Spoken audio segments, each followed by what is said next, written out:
ખેર મહારાષ્ટ્રની અંદર બીજેપી ગઠબંધને જબરજસ્ત પ્રદર્શન કર્યું છે. અત્યાર સુધીના રૂઝાન પ્રમાણે 144 બેઠકથી બીજેપીનું માફ કરજો 174 બેઠક બીજેપી ગઠબંધન આગળ છે. કોંગ્રેસ ગઠબંધન માત્ર 107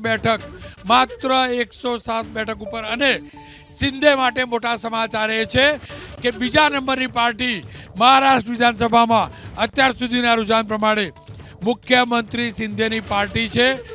ભાજપ 100 બેઠક ક્રોસ કરી ચૂક્યું છે. મહારાષ્ટ્રના જે રૂઝાન છે 101 બેઠક ઉપર બીજેપી આગળ છે 178 ગઠબંધનની, જ્યારે એ પૈકી 101 બેઠક ઉપર બીજેપી આગળ છે. બીજેપી માટે આજનો ઘણો મહત્વનો દિવસ, કારણ કે લોકસભાની ચૂંટણીમાં અપેક્ષાથી થોડાક અપેક્ષા મુજબના પરિણામો ન મળ્યા, પરંતુ ત્યારબાદની વિધાનસભાની પેટા ચૂંટણી હોય કે વિધાનસભાની ચૂંટણીઓ ભારતીય જનતા પક્ષ માટે ઘણા સારા સમાચાર ઝારખંડથી છે. ઝારખંડમાં બીજેપીની સરકાર બનવા જઈ રહી છે. મહારાષ્ટ્રમાં બીજેપીના નેતૃત્વવાળી ગઠબંધનની સરકાર બનવા જઈ રહી છે. શિંદેની સેના ઠાકરેની સેના કરતા ઘણી આગળ છે. 44 બેઠક ઉપર શિંદેની સેના આગળ છે અને 34 બેઠક ઉપર એટલે કે 10 બેઠક ઉપર શિવસેનામાં બળવો કરનાર અને મૂળ શિવસેના બનાવવાનો દાવો કરનાર ઠાકરેની સેના કરતા શિંદેની સેના આગળ છે. ખેર આ તમામની વચ્ચે વાવ બેઠક ઉપર ગુલાબસિંહ આગળ છે, પણ મહારાષ્ટ્રની અંદર બીજેપી પ્રચંડ પરિણામ તરફ આગળ વધી રહી છે. તમામ એક્ઝિટ પોલ કરતાં પણ વધુ સારા પરિણામ મહારાષ્ટ્રમાં મળી રહ્યા છે. હવે તમને લાગે છે પવાર પરિવાર મૌન, ઠાકરે પરિવાર ચૂપ? મહત્વપૂર્ણ વસ્તુ જો અદનનો રોલ કોઈ રહ્યો નહીં, 5 જ સીટ છે, કોઈ મતલબ નહીં. નંબર 2 વસ્તુ જુઓ કે બીજેપી સાથે જે 3 ગઠબંધન છે, બીજેપી 156 માંથી 101, શિંદે 50%થી વધારે સીટે, અજીત પવાર 56 માંથી 33, મતલબ બીજેપી સાથે જનારાના જે વોર્ડ છે એકબીજા સાથે જોડાયા છે અને દરેક પાર્ટીને મદદ થઈ છે. જ્યારે કોંગ્રેસ અને જે ગઠબંધનના વોર્ડ છે જે લોકસભામાંથી ઘણા બધા પાછળ આવ્યા છે, એટલે અહીંયા હવે એક તરફું રિઝલ્ટ હાલ પૂરતું દેખાય છે, પણ મને લાગે છે 12 વાગે એકદમ પ્રોપર ક્લીન રિઝલ્ટ થશે. પણ અહીંયાથી ઘણું બધું પાછળ આવવું મુશ્કેલ છે. ભાજપ માટે બહુ સારી વસ્તુ કે 100 સીટો ફરીથી પાછી લાવી, એટલે એના માટે પ્રેસ્ટીજનો સવાલ અને સીએમ પદમાં પણ કોઈ કન્ફ્યુઝન આના પછી ના થાય. અબ કી બાર ફડણવીસ સરકાર? હા, એવું સ્પષ્ટપણે હાલમાં તો જે છે એ 2-3 રાઉન્ડ જે પત્યા છે એના ઉપર લાગે છે. અને બીજું જે મુંબઈ જે કોર્પોરેશનના રિઝલ્ટો હતા 2024માં, એમાં પણ જે છે કે બીજેપી અને જે છે કે શિવસેના શિંદેનો જે છે એમને બહુમતી મળી હતી. તો એ પ્રમાણે જોઈએ તો આ જે છે 2024માં વોટર્સનો જે ઇન્ડિકેશન છે એ જે છે મહાયુતિ તરફ દેખાઈ આવે છે. ઇન્ડિયા ગઠબંધન ઉપર શું ફરક?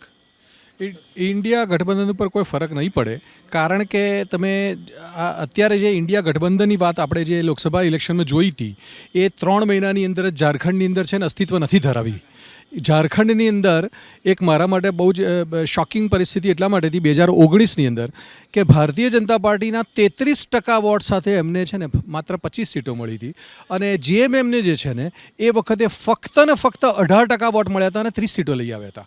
હવે એ પરિસ્થિતિની અંદર આ વખતે જે ઇન્ડિયા એલાયન્સની છે ને જે પરિભાષા જે છે એ ત્યાં આગળ અત્યારે બરકરાર નથી રહી. જે આજે શું હતા એ 8% વોટ શેર છે એ વખતે અલગ રહીને લડ્યા હતા એનડીએથી, એ પાછા આવ્યા છે. બાબુ મરાંડી જે છે એ પણ ભારતીય જનતા પાર્ટીમાં પાછા આવ્યા છે. એટલે એ પરિસ્થિતિની અંદર મારા મતે તો ઝારખંડની અંદર તો જ્યારે ઇન્ડિયા એલાયન્સ જ્યારે અસ્તિત્વ ના ધરાવતું હોય એ પરિસ્થિતિની અંદર 50થી ઉપર છે ને ભારતીય જનતા પાર્ટી પ્લસ જે એનડીએ એલાયન્સ છે એ બહુમતી મેળવી જોઈએ. ખેર ટેલી બદલાય છે 181, 102. સુપડા સાહેબ કહી શકાય વિપક્ષને? ચોક્કસ હાલની ટેલી જોતા તો એવું લાગે કે જે શરૂઆતનો ટ્રેન્ડ હતો એના કરતાં આખો ટ્રેન્ડ બદલાઈ ગયો છે. અને જે ખાસ કરીને ભાજપ 104 બેઠક પર પહોંચી ચૂક્યું છે, એટલે એની જે બેઠકો હતી એ પાછી જાળવી રહી છે. અને સાથે શરદ પવારની જે બેઠકો હતી એ પણ ઘટી છે. એટલે જે ટ્રેન્ડ આખો છે એ અત્યારે છે, પણ હજુ 12 વાગ્યા સુધીમાં કદાચ પાછો ટ્રેન્ડ ચેન્જ થઈ શકે. જેમ 181 અત્યારે છે એમાંથી થોડીક વધઘટ થઈ શકે તો એ સરકાર ચોક્કસ ભાજપની બનવાની અત્યારે નિશ્ચિત દેખાઈ રહી છે. 186 બેઠક, 181 ની પ્રગતિ 186 અને 100થી નીચે કોંગ્રેસ ગઠબંધન 100થી નીચે, 186 બીજેપી ગઠબંધન, કોંગ્રેસ ગઠબંધન માત્ર 97. પ્રગતિબેન, તમે તો બહુ પર્યાય મહારાષ્ટ્ર, બોલો. આ પણ હું હજી કહી રહી છું કે કેમ પહેલાં રુઝાનમાં જે મહાવિકાસ આઘાડી છે એ આગળ બતાવી રહ્યા હતા, હજી અત્યારે જે પેટીઓ ખુલી રહી છે એના પ્રમાણે કદાચ આ એ એરિયા હશે કે જ્યાંથી ભારતીય જનતા પાર્ટી અને મહાયુતિને લીડ મળી રહી હોય, પણ આવનારા સમયમાં હજી 12 વાગ્યા સુધીમાં ક્લિયર થઈ જશે અને મહાવિકાસ આઘાડી. પ્રગતિ, તમારા માટે સારા સમાચાર વાવથી છે. વાવમાં ત્રીજા રાઉન્ડના અંતે પણ કોંગ્રેસ આગળ છે. પહેલો રાઉન્ડ, બીજો રાઉન્ડ, ત્રીજો રાઉન્ડ, ગુલાબસિંહ સતત લીડ બનાવી રહ્યા છે. હાલ ત્રીજા રાઉન્ડના અંતે વાવ બેઠક ઉપર ગુલાબસિંહ 1166 મતથી ગુલાબસિંહ રાજપૂત આગળ છે. ત્રીજા રાઉન્ડના અંતે ગુલાબસિંહ રાજપૂત સતત લીડ બનાવી રહ્યા છે.